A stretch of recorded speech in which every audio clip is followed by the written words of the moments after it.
Essay on Value of Education. In the early 1900s, education was considered firmly as a consumer durable.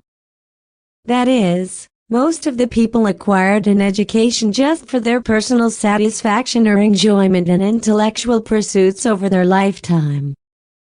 One could not find an essential correlation between acquiring more education and higher earning capability due to increased productivity, or higher social value due to progressing society as a whole. It was until 1950s that emerged as an era when more industrial perception was shaped into view to help comprehend the phenomenon of improving the economic performance of the nation by investing in citizens through education. This came as a critical concept in the competition between the US and the USSR. The U.S. started investing in education in 1950, which included a huge expansion of the secondary education and the GI Bill. Due to all that, they had to justify the new policies, and there was a necessity for elaborating the human capital in an effort to formally assess the true value of educational investments.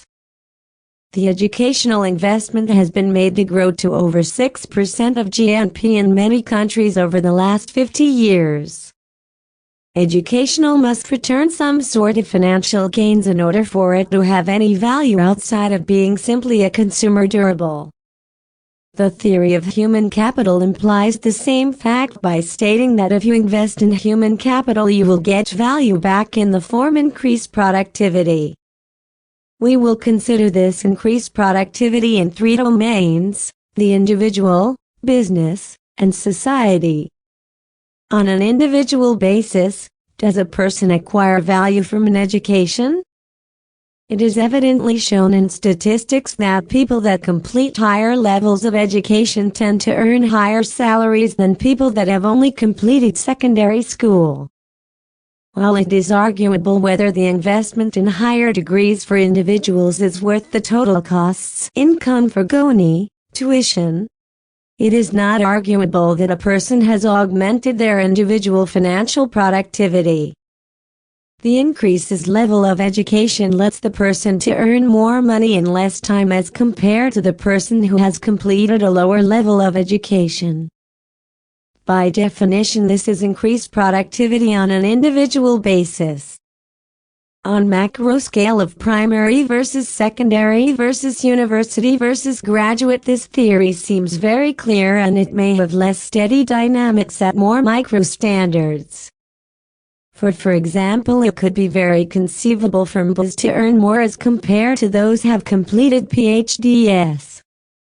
As far as the business's perception is concerned, we have to analyze whether businesses acquire value from the education workers or not.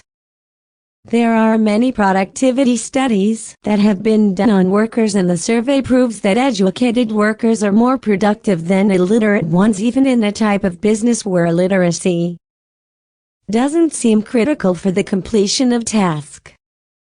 This trend can be well explained by the fact that going through the process of learning to read and write builds the ability to solve one's problem through better communication and efficient training.